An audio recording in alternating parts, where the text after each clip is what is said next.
आपने शिव जी के बारे में भी बात करी, तो बहुत सारी ऐसी मिस्ट्री है जो कैलाश पर्वत पे कहते हैं शिव जी अब भी रहते हैं। प्लस मानसरोवर लेक में भी बोलते हैं कि उसका आउटर वर्ल्ड से कुछ कनेक्शन है, एलियन से कुछ कनेक्शन है। तो आप इन दोनों जगह का ही मुझे बताइए, क्या मिस्ट्री है इनके पीछे? ये दोनों जगह एक ऐसी जगह है जिसका जवाब अभी तक हम लोगों को साइंस ने नहीं दिया।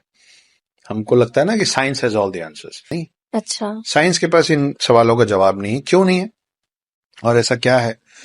कैलाश पर्वत में ये माना जाता है, और सिर्फ माना नहीं जाता है, कई ऐसे पर्वतारोही समझती है ना आप, जो माउंटेन्स कॉन्कर करने निकलते हैं, यस। वो लोग, और वो हिंदू नहीं है, वो सनातनी नहीं है, वो भारतीय नहीं है, अच्छा। वो जर्मन से हैं, वो फ्रांस से हैं। हाँ। जर्मनी, फ्रांस, जिनको कोई मतलब नहीं है कि उनके लिए माउंट कैलाश सिर्फ एक पहाड़ है जिसको उनको जीतना था कि हम चढ़ेंगे, आज तक कोई नहीं चढ़ा, आज तक कोई नहीं चढ़ा। उन लोगों का ये डॉक्यूमेंटेड है जो मैं आपको बताने जा रहा हूं। उन लोगों का कहना है कि जब हम चढ़ रहे थे, हम 5 दिन तक चढ़ते रहे, हमको 3 दिन बाद समझ में आया कि हम 2.5 दिन चढ़े थे और 2.5 दिन उतर गए थे। हमको समझ ही नहीं आया कि हम चढ़ नहीं रहे, हम उतर रहे। अच्छा। उनका ये मानना है, क्योंकि और वो देखिए, कोई भी सीधे कैलाश पर्वत चढ़ने नहीं जाता है।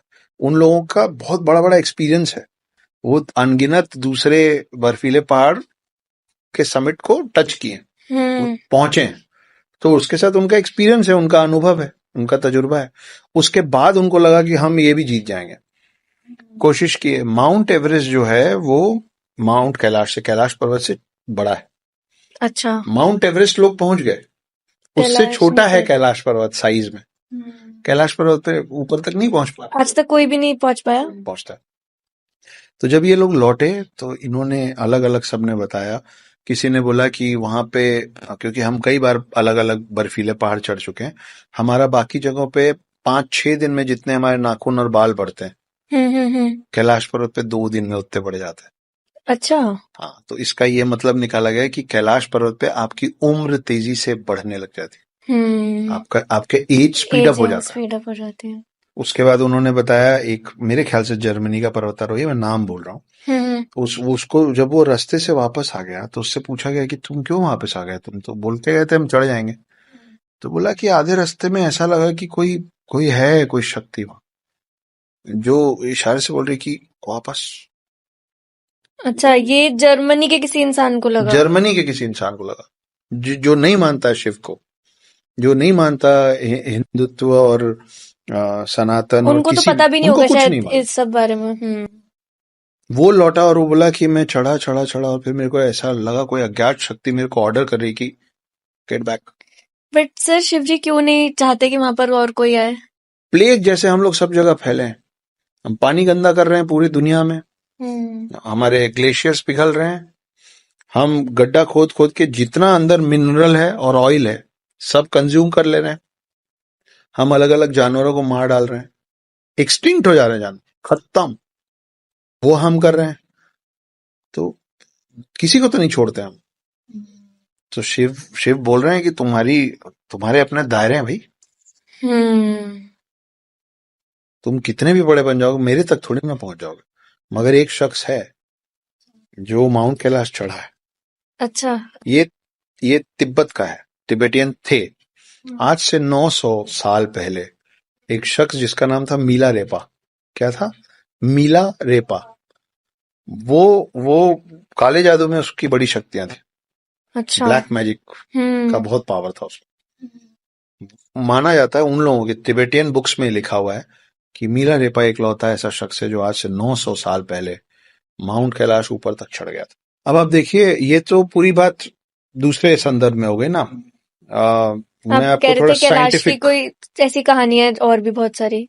हाँ, एक साइंटिफिक बात यह है कि कैलाश पर्वत का जो पोजीशनिंग है, हाँ, जहां पे कैलाश पर्वत पृथ्वी में है, प्लेस्ड है, वो 6666 किलोमीटर दूर है नॉर्थ पोल से, और 6666 मल्टीप्लाइड बाई 2 किलोमीटर दूर है साउथ पोल से। तो ये ना, ये इत्तेफाक नहीं लगता। ऐसा लगता है कि इसीलिए कैलाश पर्वत को एक्सेस मुंडी भी कहते हैं।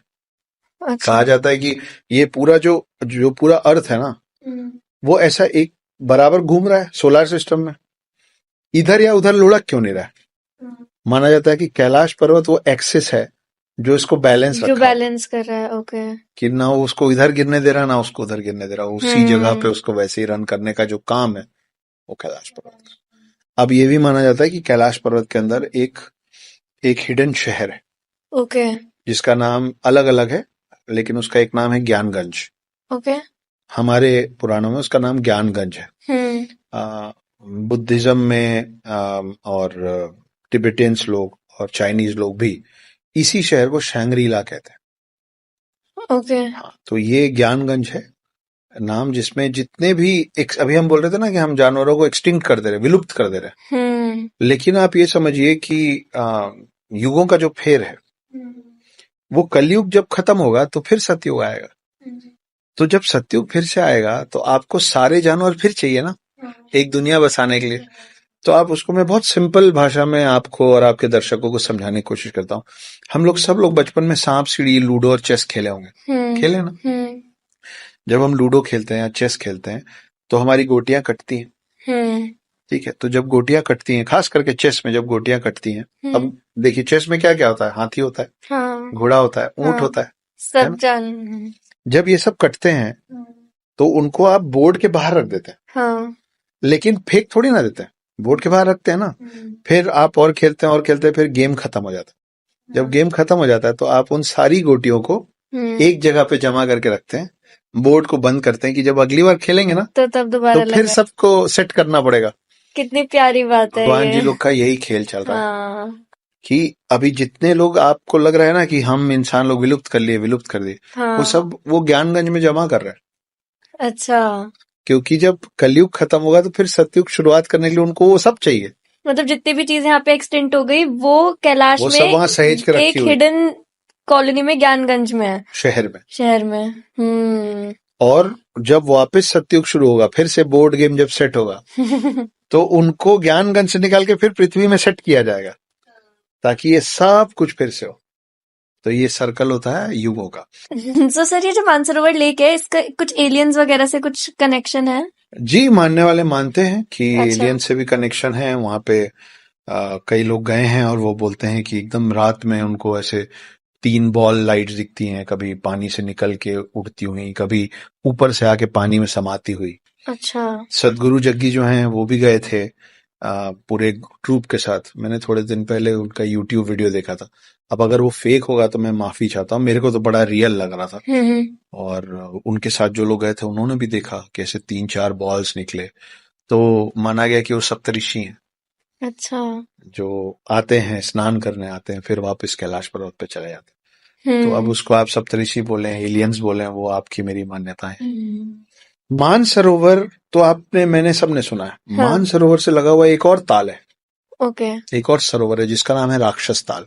ओके। और ये कहानी किस्सों में नहीं है, आप जाएंगे तो आप देख सकते हैं। अच्छा जी, मानसरोवर से चिपका हुआ, बिल्कुल हल्का सा लगा हुआ, ये राक्षस ताल कहते हैं। इसको राक्षस ताल इसलिए कहते हैं क्योंकि मानसरोवर पूरी दुनिया में 2-3 जो हाईएस्ट एरियाज है ना जहां वाटर बॉडी सबसे सी लेवल से हाईएस्ट में जो 2-3 है उसमें से एक है मानसरोवर। ओके। जहां पे वो पानी पीने लायक है। अच्छा। मीठा पानी है जैसा हम पानी पीते हैं। हाँ जी।